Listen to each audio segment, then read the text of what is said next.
आम्हाला त्याच्या तिकडं आज आला गमतीचा भाग. मला सांगायचं होतं काय, मी फक्त मोठा शब्द वापरला. त्यांनी लगेच ती बघा ब्रँड कसा तो लोकांच्या मनावरती निघला पाहिजे.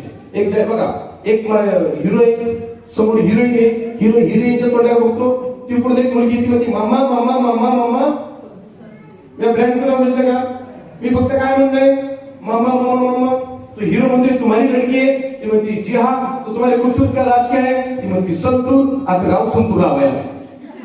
ती फक्त मम्मा मम्मा म्हणलो, त्यांच्या डोक्यात ब्रँड काय बघता लगेच संतोष सावंत.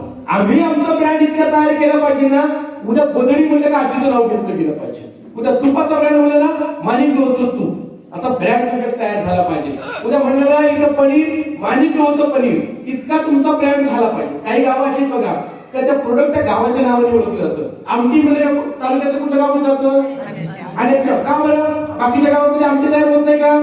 पण त्या आमटीचा ब्रँड झाला ना तिथला, झाला का नाही? मग आम्ही ते एखादं प्रोडक्ट तयार केलं का नाही? ती कुरडई पापडी लोणचं ते जगाच्या बाजारात आपण माणिक डोळच्या ब्रँडनी आमचं स्वतःच्या गावी जाऊ शकत नाही का? आम्ही जे काही